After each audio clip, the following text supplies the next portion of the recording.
30 projections in 30 days going into the 2024 regular season for the New York Mets as we continue a month-long deep dive into the Mets 40-man roster. Today's subject is Adam Ottavino.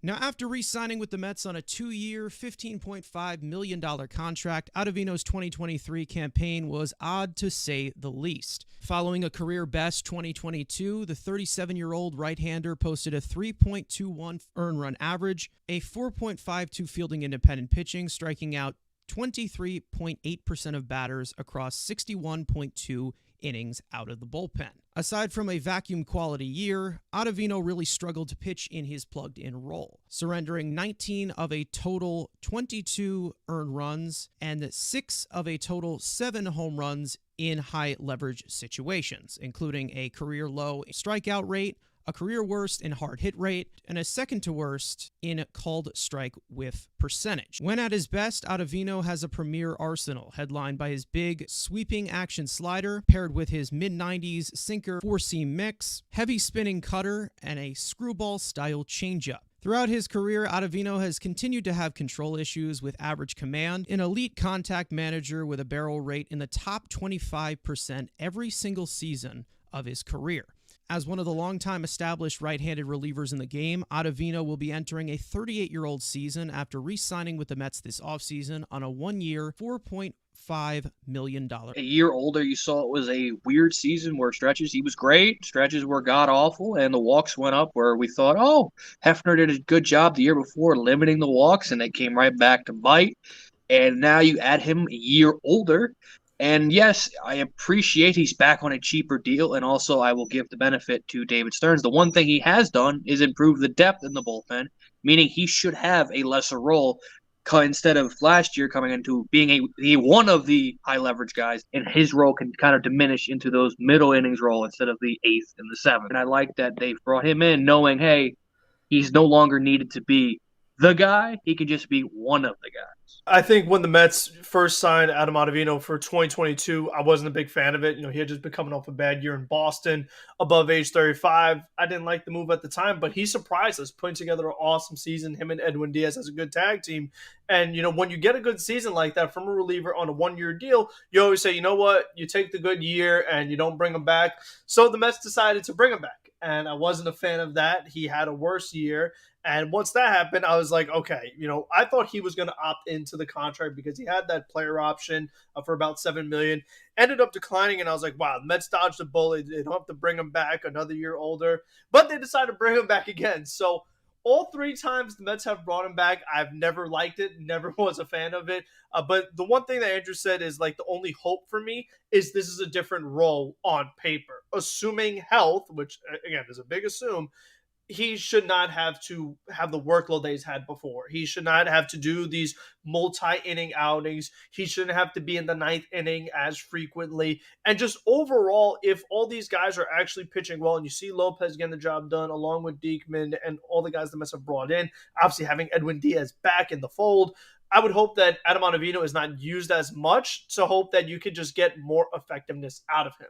And I think one of the big things Adam Ottavino this year compared to when the Mets first got him a few years ago, the new stolen base rule. I mean, the guy is an absolute liability with anyone with decent speed on base. I mean, he is just like for free. I mean, you got a free pass, take a base, whatever you want, take 2 bases, doesn't matter. So that's one of the things that, going forward, Adam Ottavino, it's just like he doesn't have the same value that he did a few years ago when the Mets first had him. And it's just interesting to me that they continued to bring him back. And I think, the fact that he's been relatively healthy these few years with the Mets, now going to an age 38 season. Again, I do find that this is a high-risk move, in my opinion.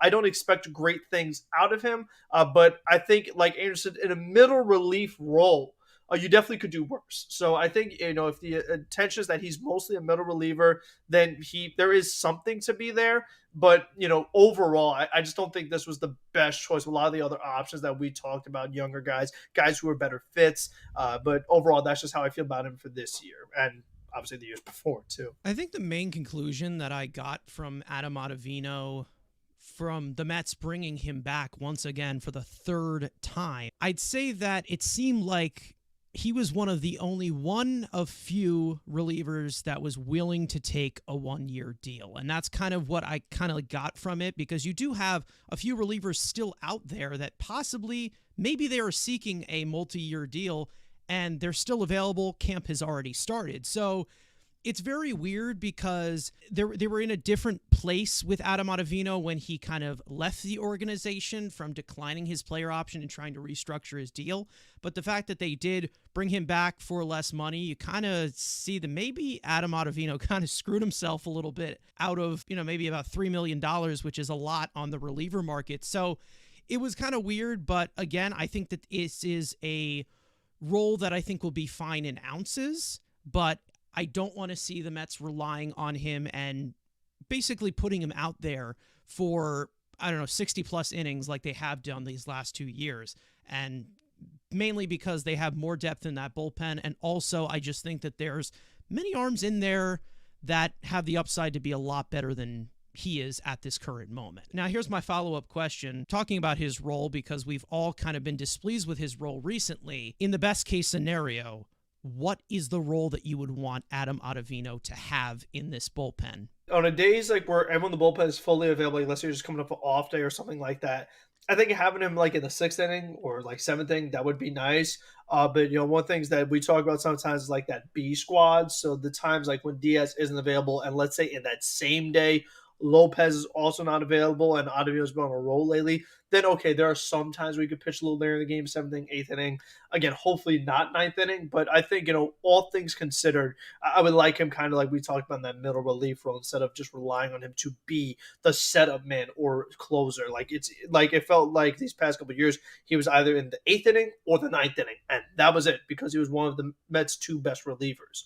So I think that, this year, that does not necessarily guarantee, like there are other guys who can hopefully take that spot as far as being the second best reliever. Obviously you also have a guy like Brooks Raley too. And it just gives you a lot more versatility in general, just with all the arms that you've added. It's like you can now use Ottavino even in the 5th inning, I feel like, because if the matchups call for it, it's like, okay, well, I still have Diekman, I still have Raley, like I still have all these other options. That it's just that I think if they could kind of use Ottavino in like situations where he's most effective, like guys who do chase the slider frequently, go up against a lot of right-handed hitters in certain parts of the lineup. Like they now have the ability to kind of just use them in certain spots instead of strictly 8th or 9th. So I think that would kind of be the best use out of him, just trying to take advantage of those high movement pitches that he does have.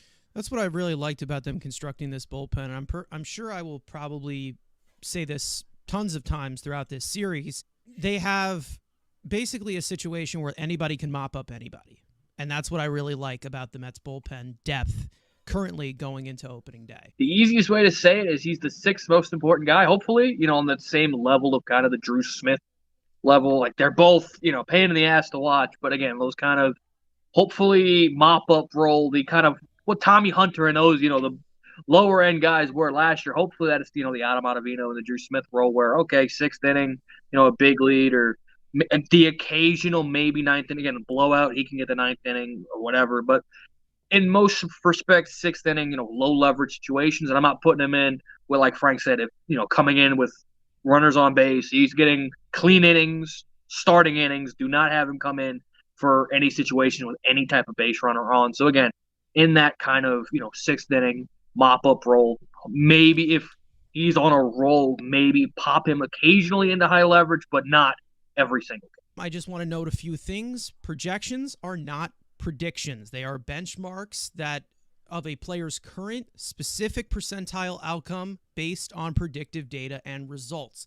Now, for my projections, I decided to use, in my opinion, each player's 75th percentile outcome. Although a majority of player projections are constructed from a player's 50th percentile outcome, I personally wanted to use kind of a median between sustainability and up. It also helps everyone identify how high or low I am on a player. So as for Adam Ottavino, 48.1 innings pitched, striking out 20% of batters, walking 11.8% with a earned run average of 4.10, a fielding independent pitching of 5.08, a 1.3 home runs per 9 with a 0.2 wins above replacement. I could definitely understand him not being projections being very friendly to him. 20% K rate, the walk rate over 10%. We knew that was pretty much going to happen. ERA spiking up. Depends what kind of role. Maybe you could see it lower again if it's in that kind of lower leverage situation. Maybe it's a lower, but if you're saying he's more in a high, if the projection maybe seeing him more in a high leverage role, I definitely could see that. Not the highest of upside. Obviously, his best days are behind him. Again, those projections aren't that crazy of. If that's what I'm getting at a $4 million reliever or 4.5, whatever he is, I think it's 4.5, whatever, that's about right, especially for the stuff that we expect Adam Ottavino to have. Not crazy shocked that projections don't love him. If that's what I'm getting out of my, seventh, sixth man in the bullpen, it's not great, but I guess I could live with it. The ERA is quite a big jump, especially if he's going to be in hopefully, again, he's not in a high leverage role. So I think for him to be in lower leverage, but still be that much worse the year following is concerning. The innings pitch is something I'm looking at because he's a guy that's been at least 60 innings the past 3 seasons. So for him to not hit 50, I mean, maybe that means good things that the Mets don't have to use him much, which again, I feel like if they're not using him as much, it would be pretty alarming for his ERA to go up an entire run, which again, with relievers, ERA is kind of, it could change a lot. And it's not always the most telling. But I think that for me, I think I hope it's not that high, as far as the amount of runs he's giving up if he's going to be pitching less. So that's just kind of the way I see it. Samples will always fluctuate, of course, when you have a little bit lower of a sample, but I am expecting quite a few relievers to kind of jump him in the pecking order, with a lot of pitchers being a little bit younger than as to compare to Adam Ottavino, who at this point is like towards the end of his career, which we don't know if this will be his last year or one of his last years, but I think that this is probably going to be the year where the home runs kind of skyrocket again, as to where you're starting to see the command start to let loose a little bit. Now, obviously, he has add some bridge pitches to his arsenal, and that's something that I think has kind of helped him out to command the zone a little bit better. But I think that at this point, he is going to eventually be very low in the pecking order. I just don't really see him getting as much work as to compare to what he was getting the last 2 years with the Mets. At this point of his career, I think we know what Adam Ottavino is capable of, what he's been able to do for so many, many years. He's had a fantastic career, but I think that you're at this point on a downswing, and hopefully you can get the best out of him in a little bit smaller of a workload out of the bullpen.